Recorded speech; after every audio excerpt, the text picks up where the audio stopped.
Good morning students, welcome back to my channel.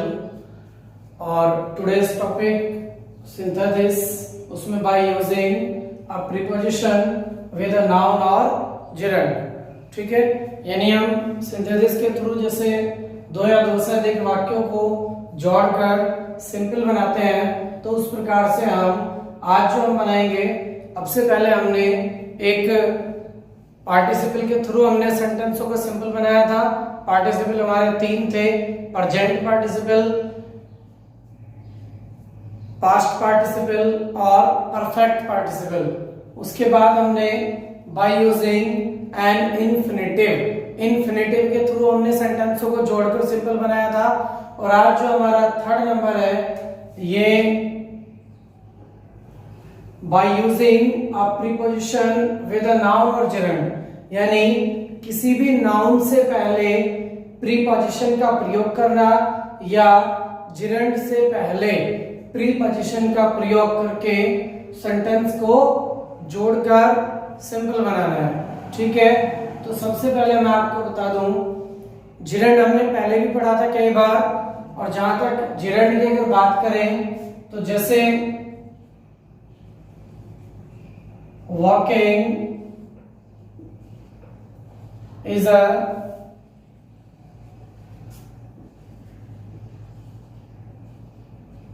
good exercise.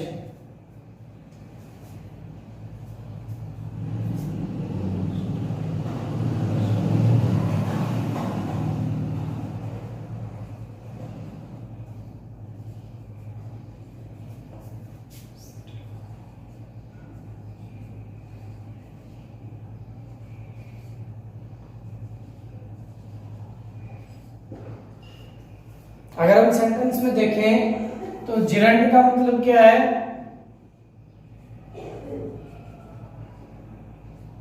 Verb की first form में ING. Clear है सभी को? पहले भी बताया था, वर्ब की फर्स्ट फॉर्म में आईएनजी। उसके बाद यहां देखिए, walking is a good exercise. तो यहां पर जो वॉक है, WL वॉक, ये एक वर्ब है और इस वर्ब में आईएनजी जोड़कर हमने इसको क्या बना दिया? जिरंड। ठीक है, उसी प्रकार he was arrested for stealing money, उसे धन चुराने के लिए गिरफ्तार कर लिया गया। तो यहां पर सेंटेंस में जो फोर है, ये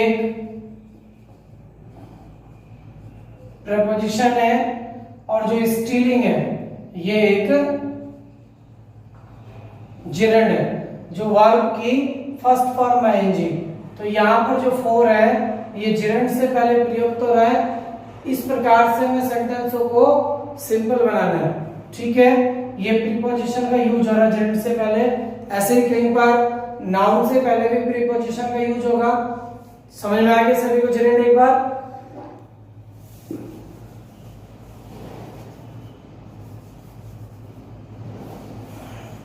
उसके बाद इन सेंटेंसों में जो प्रीपोजिशन हमारी यूज होंगी, वो प्रीपोजिशन हमने यहां लिखी है।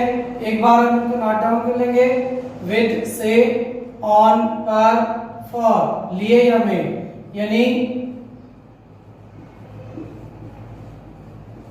कीमत बताने के लिए या रुपए में। ठीक है, अगर हम किसी भी चीज की यहाँ कीमत बता रहे हैं तो उसके लिए फॉर का प्रयोग, आफ्टर, बिसाइड्स के अतिरिक्त, बाय द्वारा, बिफोर पहले, ड्यू टू के कारण, अकाउंट ऑफ के कारण, एक्सेप्ट सिवाय, इन स्पाइट ऑफ के बावजूद में, और विदाउट बिना। तो ये आप पहले नोट डाउन कर लेंगे प्रेपोजिशन, और हम प्रेपोजिशन का प्रयोग करके किसी भी नाउन या जिरंड से पहले दो या दो से अधिक वाक्यों को सिंपल बनाना है। ठीक है, तो रूल देखते हैं अब हम। सबसे पहले आप इनको कॉपी करें।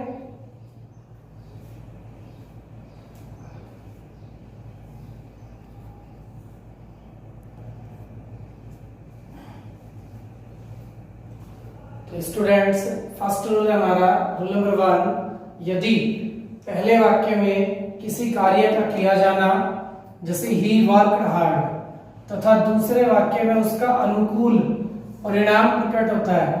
अनुकूल से मतलब है कि पॉजिटिव थॉट, ठीक है, पॉजिटिव वर्क, यानी हम जो काम करना चाहते थे वो हमारा बन जाए। जैसे हमने यहाँ पर ही वर्कड हार्ड, यहाँ पर हमने क्या किया, कठिन परिश्रम।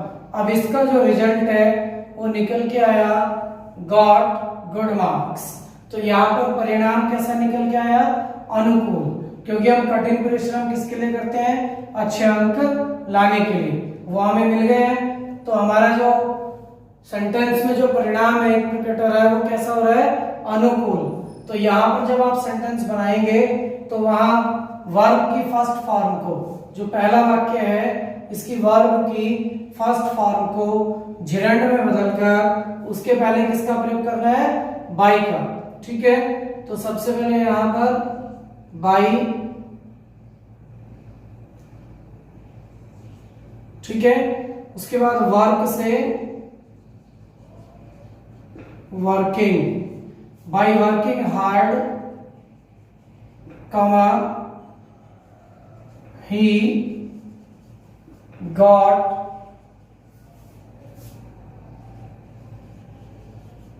Good marks. क्लियर है, यानी कठिन परिश्रम के द्वारा उसे अच्छे अंक मिल गए। तो यहां पर जो वर्किंग है वो किसका कार्य कर रहा है, एज अ जिरंड, ठीक है। तो यहां ये जिरंड से पहले क्या हो गया भाई, एक प्रीपोजिशन, ठीक है। उसके बाद जो हमारा सेकंड रोल है उसमें भी यही कंडीशन है, सिर्फ सेकंड रोल में क्या अंतर है कि इस बार हमारा जो परिणाम है वो कैसा होगा, प्रतिकूल। अगर प्रतिकूल परिणाम है तब सेंटेंस में जिरंड में बदलेंगे वहां भी वर्ब की फर्स्ट फॉर्म को, और उसके बाद उससे पहले इन स्पाइट ऑफ का प्रयोग करना है, ठीक है। अब प्रतिकूल से मतलब है अपोजिट, जब विपरीत अगर हमारा परिणाम प्रकट हो रहा है, जैसे यहां पर भी उसने कठिन परिश्रम किया लेकिन यहां पे वो क्या हो गया है, फेल हो गया है, और यहां पे कठिन परिश्रम करके वो फेल हो गया, तो इसका मतलब जो परिणाम है वो कैसा है, प्रतिकूल, अपोजिट, ठीक है। शीला कमजोर थी, जब वो कमजोर थी तो उसको अच्छे अंक मिल गए फिर भी, ठीक है। तो ये भी कैसा है, अपोजिट वर्क है, ठीक है। उसके बाद है आई हेल्प्ड मीरा, मैंने मीरा की सहायता की, मीरा की यहाँ सहायता हुई है, सी कुड नॉट पास, वो पास ना हो सके। तो यहाँ पर भी क्या है सेंटेंस में, अपोजिट, क्योंकि हेल्प होने के बावजूद भी वो पास नहीं हुई है। तो ऐसे में इन स्पाइट ऑफ का प्रयोग करना है। इसका अर्थ मैंने आपको स्टार्टिंग में क्लियर कर दिया था, इन स्पाइट ऑफ के बावजूद। तो यहां पर जो सेंटेंस होगा, इन स्पाइट ऑफ वर्किंग हार्ड, कमा ही फेल्ड, यानी कठिन परिश्रम करने के बावजूद भी वह फेल हो गया। नेक्स्ट है Sheela was weak, she got good marks. तो यहां पर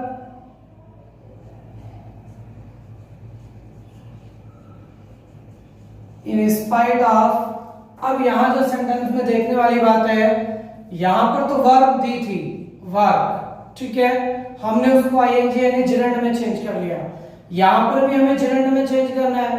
अब weak is not a verb, weak is an adjective, तो वीक जब एक एडजेक्टिव है तो वर्ब कहां से लाएंगे। अब सेंटेंस में जो मेन वर्ब है वो वाज, मैंने आपको पहले भी बताया था, बी, इसकी इज, आर, एन, ये प्रेजेंट फॉर्म होती है, वाज, वर, ये पास्ट फॉर्म होती है, या इनको फर्स्ट भी कह सकते हैं, इनको सेकंड, और ये थर्ड होती है बीन। अब ये वाज जो है इसी बी की है, ठीक है। तो इसका मतलब यहां पर कौन सी वर्ब है, बी। और जब बी है तो बी को जिरंड में चेंज करेंगे तो क्या हो जाएगा, बीइंग। क्लियर सभी को, in spite of being weak, यानी कमजोर होने के बावजूद भी, सी गॉट गुड मार्क्स, ठीक है। In spite of being weak she got good marks. Next sentence है, अब अगर हम देखें तो ये भी जिरंड है और ये भी जिरंड है, दोनों से पहले इन स्पाइट ऑफ क्या है, एक प्रेपोजिशन। उसके बाद है आई हेल्प मीरा, मैंने मीरा की सहायता की। सी कुड नॉट पास, वह पास ना हो सकी। तो यहां पर भी सेंटेंस में क्या होगा, इन स्पाइट ऑफ। अब यहां पर जो वर्ब है हेल्प, इससे हम इसको नाउन में चेंज करेंगे और सहायता करने वाला कौन है, आई। इसको हम पॉजेसिव एडजेक्टिव, यानी माई हेल्प, मेरी सहायता के बावजूद भी, कमा मीरा कुड नॉट पास। तो यहां जो सेंटेंस है इसमें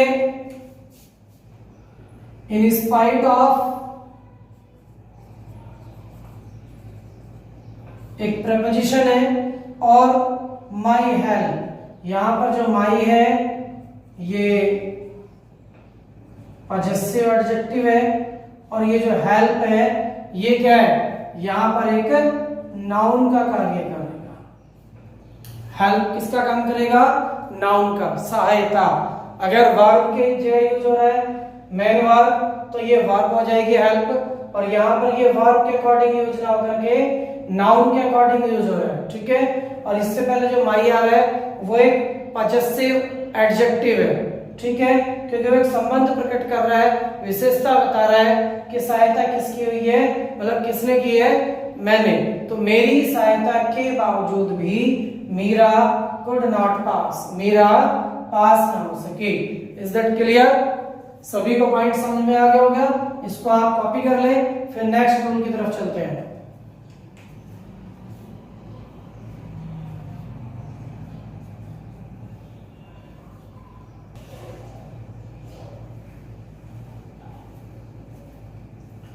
रूल नंबर 3, यदि पहले वाक्य में सब्जेक्ट के द्वारा किसी कार्य का समाप्त किया जाना प्रकट होता है, जैसे the Hunter killed a horse, यानी शिकारी ने एक घोड़े को मार दिया, तो यहां पर कार्य क्या हो गया है, समाप्त हो गया। तथा दूसरे वाक्य में कोई दूसरा कार्य शुरू किया जाता है, ही रिटर्न्ड होम, वह घर लौट गया, ठीक है।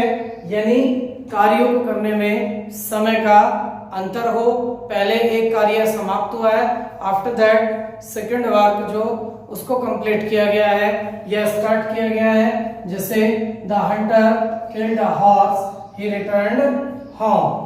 अब अगर आपको याद हो तो हमने सेम इसी प्रकार का रूल परफेक्ट पार्टिसिपल में पढ़ा था, वहां पर भी यही रूल था कि दो कार्य जब होते हैं और उनके बीच समय का कोई अंतर हो तो वहां पर, यानी पहले एक कार्य समाप्त होता है, आफ्टर दैट उसके बाद दूसरा कार्य समाप्त होता है या शुरू होता है, तो वहां पर भी हम परफेक्ट पार्टिसिपल में क्या करते थे, हैविंग प्लस वर्ब की फर्स्ट फॉर्म में आईएनजी। अब यहाँ पर जो है जेरेंट का यूज करके सेंटेंस को बनाना है, तो उसको जेरेंट में बदलकर उसके पहले आफ्टर का प्रयोग करना है। तो सेंटेंस होगा after killing a horse, comma, the hunter returned home. ठीक है, यानी एक घोड़े को मारने के बाद शिकारी घर लौट गया। तो ये हमारा जो सेंटेंस है, यहाँ पर किलिंग क्या है, जिरंड है। ठीक है, और उससे पहले क्या है, आफ्टर, जो एक प्रेपोजिशन है और ये जिरंड है। तो हम इसको ऐसे भी बना सकते हैं, या हम इसको एक तरह से और बना सकते हैं। अगर हम परफेक्ट पार्टिसिपल में बनाना चाहें तो परफेक्ट पार्टिसिपल में बना सकते हैं हैविंग, उसके बाद वर्ब के third killed a horse, having killed a horse, comma, the hunter returned home। Clear है सभी को? तो यहां पर ये क्या है, having killed a horse। तो यहां पर अगर हम बात करें तो ये हमारा परफेक्ट पार्टिसिपल। ठीक है, यानी आपने दोनों रूल पढ़ लिए हैं, यूज एज अ जेरेंड, मतलब जेरेंड से पहले प्रीपोजिशन का प्रयोग करके, या परफेक्ट पार्टिसिपल। तो आप दोनों तरह से सेंटेंस को बना सकते हैं, जेरेंड के रूप में भी इसको आप बना सकते हैं। ठीक है, और उससे पहले प्रीपोजिशन आफ्टर का प्रयोग करके, या आप इसको परफेक्ट पार्टिसिपल में बना सकते हैं हैविंग प्लस वर्ब के थर्ड फॉर्म। ठीक है, तो having killed a horse the Hunter returned home, तब ये हमारा कहलाएगा परफेक्ट पार्टिसिपल। ठीक है, अगर हम देखें एक सेंटेंस और,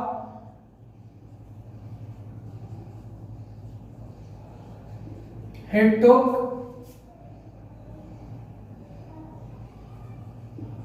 his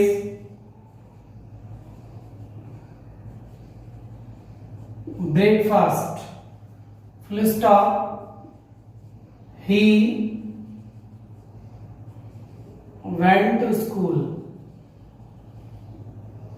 ठीक है, he took his breakfast यानी उसने अपना सुबह का नाश्ता किया, he went to school, वह स्कूल चला गया।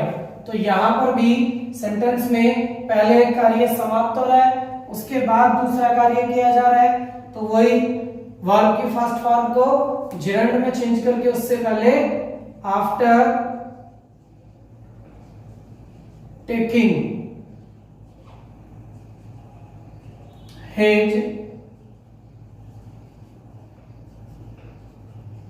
Breakfast, comma, he went to school। अगर हम इसको चाहें परफेक्ट पार्टिसिपल में बनाना तो हैविंग, और टुक सेकंड फॉर्म है, थर्ड फॉर्म क्या होगी, taken, having taken his breakfast, comma, he went to school। तो आई होप सभी को अच्छे से समझ में आया होगा और ये रूल भी क्लियर हो गया होगा। ठीक है, नेक्स्ट देखते हैं रूल नंबर 4।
तो यहां पर हमारा रूल नंबर 4 है,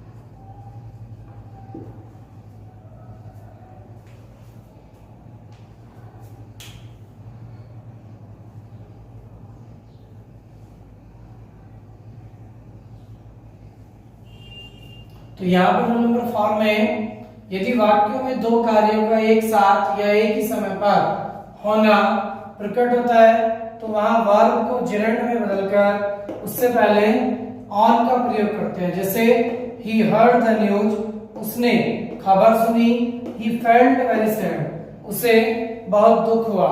तो यहाँ पर जब हम सेंटेंस को बनाएंगे तो यहाँ पर दोनों कार्य एक साथ हो रहे हैं। जैसे ही उसने खबर सुनी वह तुरंत ही क्या हो गया, दुखी।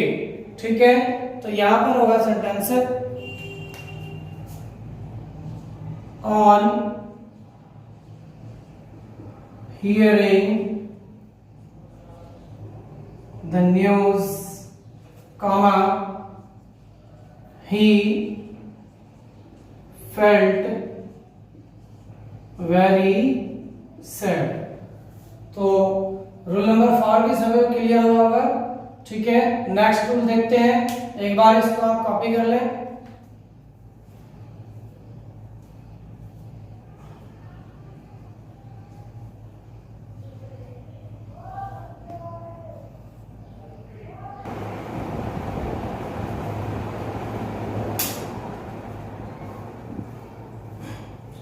तो स्टूडेंट्स, रूल नंबर 5 है हमारा, यदि किसी एक वाक्य में सर्टेन, श्योर, डेफिनाइट तीनों में से कोई एक भी है तो इन शब्दों वाले वाक्य को आप सबसे पहले लिखेंगे और इसके बाद ऑफ लगाकर दूसरे वाक्य की वर्ब को gerund में बदलकर जोड़ देंगे।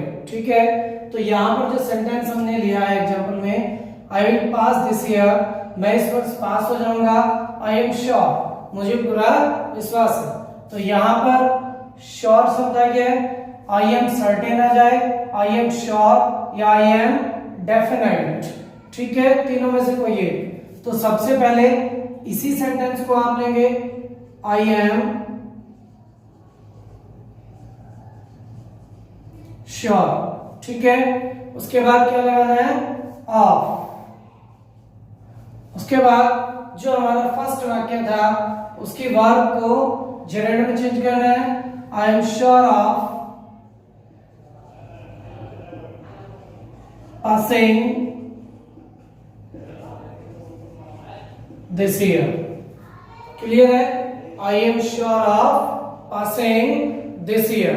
ठीक है, नेक्स्ट जो हमारा रूल है 6, उसमें यदि पहले वाक्य में कोई भी प्राकृतिक घटना, ठीक है, नेचुरल इवेंट अगर घटित होता है और उसकी वजह से दूसरे वाक्य में कोई कार्य अपूर्ण रह जाता है, जैसे द मून अपीयर्ड, चंद्रमा निकला या निकल गया, the match was not decided, match का निर्णय नहीं हुआ था। तो यहाँ पर मून का निकलना एक नेचुरल इवेंट यानी प्राकृतिक घटना है, उसके बाद हमारा जो मैच है उसका निर्णय नहीं हुआ यानी ये कार्य क्या रह गया है, अनकंप्लीट, अपूर्ण रह गया। तो ऐसे में जो आपका पहला वाक्य है इसको आप जैसा है उसको वैसा ही लिखेंगे। सबसे पहले the moon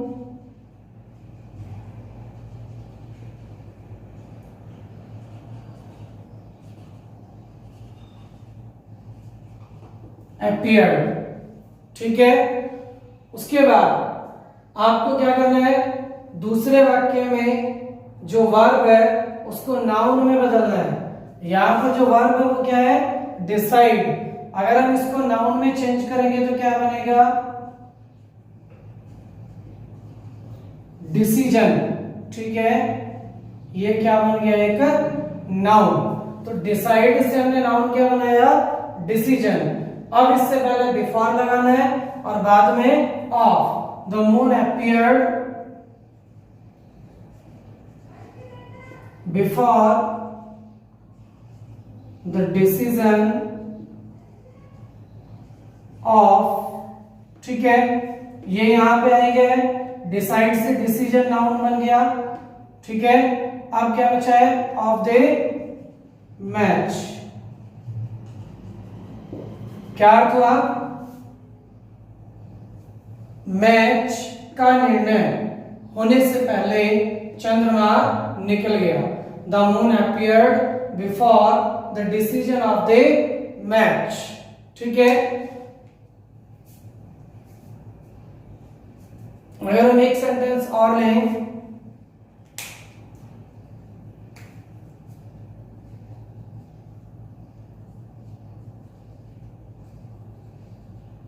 the sunset full stop, their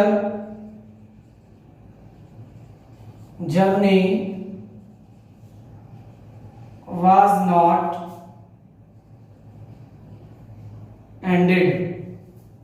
The sun set, their journey was not ended. क्या अर्थ है यहाँ पर, सूर्य छिप गया, उनकी यात्रा समाप्त नहीं हुई थी।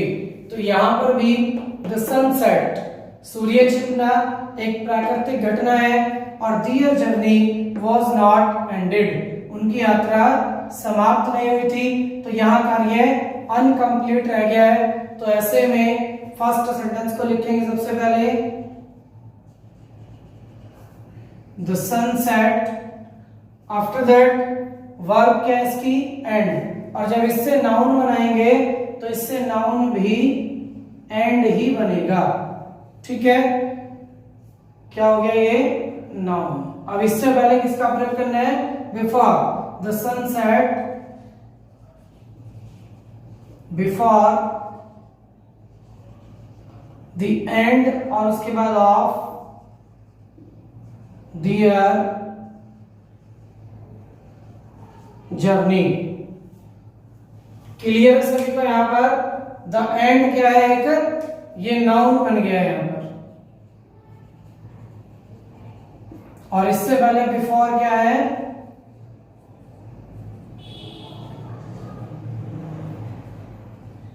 प्रेपोजिशन। ऐसे यहां पे बिफोर प्रेपोजिशन है, डिसीजन यहां क्या बना है, नाउन बना है, ठीक है। क्लियर सभी को। तो ये 6 रूल है, इनको एक बार आप कॉपी करें यहां तक।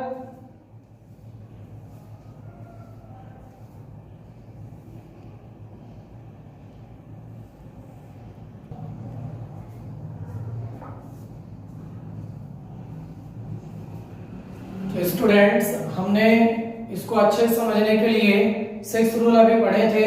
उसके बाद हमने कुछ एग्जाम्पल और लिए हैं जो थोड़ा डिफरेंट हैं। जैसे he did not work hard, उसने कठिन परिश्रम नहीं किया।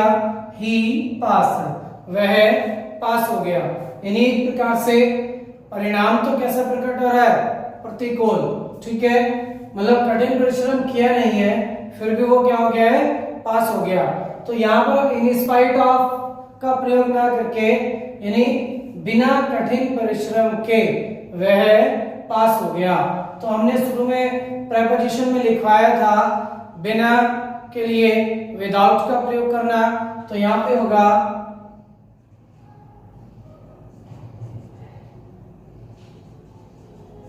Without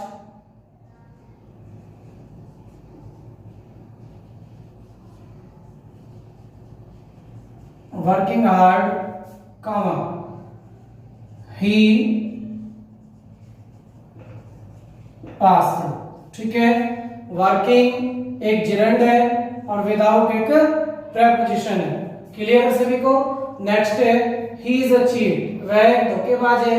he is criminal also, वह एक कातिल भी है। तो यहां पर भी क्या है कि जब सेंटेंस के अंदर कोई विकल्प प्रकट हो, ठीक है, एक तरह से दो चीजें हैं कि वो एक धोखेबाज भी है और वो कातिल भी है। तो एक धोखेबाज होने के अतिरिक्त प्रेपोजिशन में बिसाइड्स हमने लिखवाया था, बिसाइड्स मींस अतिरिक्त, तो यहां पर होगा बिसाइड्स बीइंग अ चीट। ठीक है, यहां पर जो इज है ये बी की वर्ब है, इसलिए हमने बी में आईएनजी जोड़ के उसको जिरेंड फॉर्म में चेंज कर लिया, और बिसाइड्स हमारा क्या है, प्रेपोजिशन। तो besides being a cheat comma he is criminal.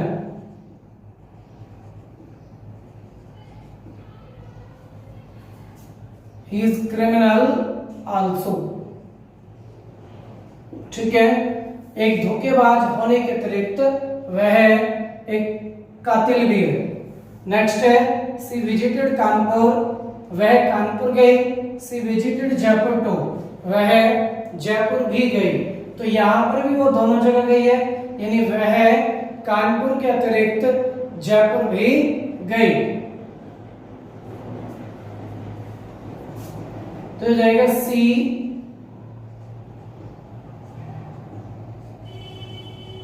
Visited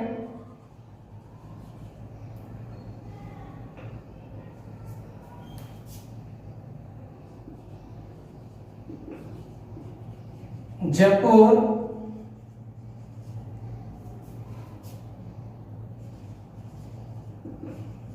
besides Kanpur.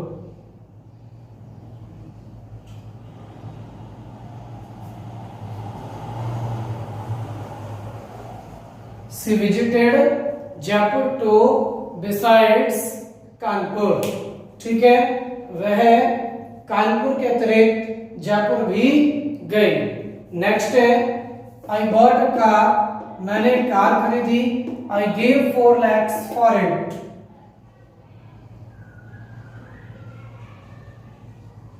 मैंने इसके लिए 4 लाख रुपए दिए। ठीक है, तो मैंने आपको बताया था फॉर प्रपोजिशन का प्रयोग कोई भी वस्तु किसी भी कीमत पर बेचने या खरीदने के लिए, वहां हिंदी अर्थ में तो नहीं आता है, लेकिन उसका प्रयोग करना है प्रपोजिशन फॉर का। तो I bought a car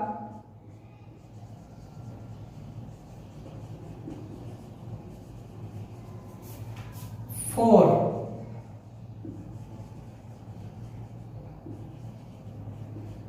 4 lakhs, यानी मैंने 4 लाख रुपए में एक कार खरीदी। तो यहाँ पर 4 lakhs एक नाउन है, और उससे पहले फॉर जो है वो एक प्रेपोजिशन है। ठीक है, अब नेक्स्ट सेंटेंस है हर सन डाइड, उसका बेटा मर गया। सी हर्ड द न्यूज, उसने खबर सुनी। सी फेंटेड, वह बेहोश हो गई। ठीक है, अब यहाँ पर हमारे 3 सेंटेंस हैं, इनको कंबाइन करना है, यानी अपने बेटे की मृत्यु की खबर सुनने पर। ठीक है, तो यहां पर क्या है, कार्य एक साथ हो रहे हैं। उसका बेटा मरा, उसने खबर सुनी और वो बेहोश हो गई। तो कौन सी प्रेपोजिशन का प्रयोग करेंगे, ऑन हियरिंग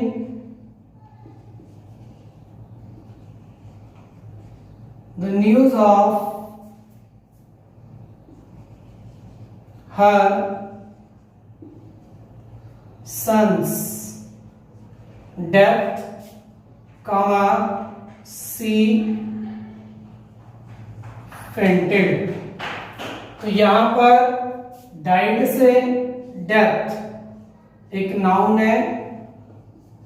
ठीक है, मृत्यु, इसको हमने चेंज कर लिया।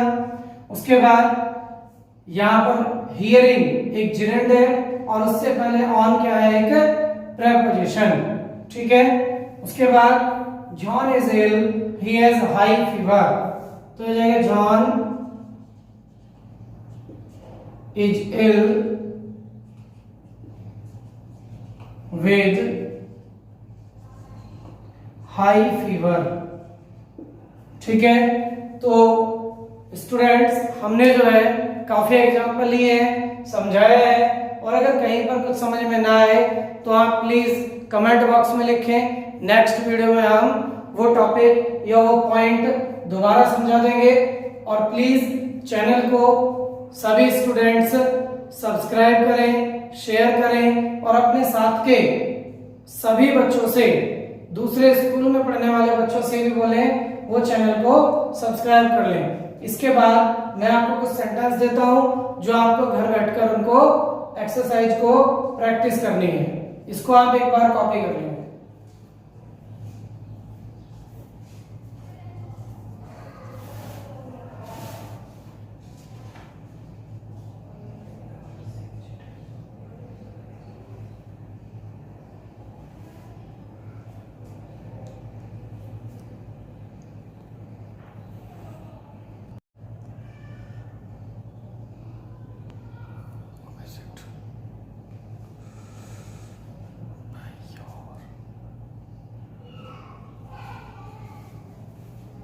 तो स्टूडेंट्स, ये सेंटेंस आपको एक्सरसाइज है, ये घर बैठकर आपको बनाकर देखना है इनको फॉर प्रैक्टिस, ठीक है।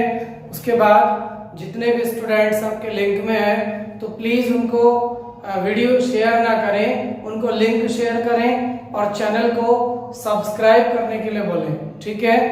और जिससे कि हम ज्यादा से ज्यादा वीडियो बना सकें। जब तक चैनल सब्सक्राइब नहीं होगा तो हम वीडियो बनाने की जो स्पीड होगी वो थोड़ा स्लो होगी, क्योंकि अभी सभी बच्चों के पास वीडियो पहुंच नहीं पा रही है, ठीक है।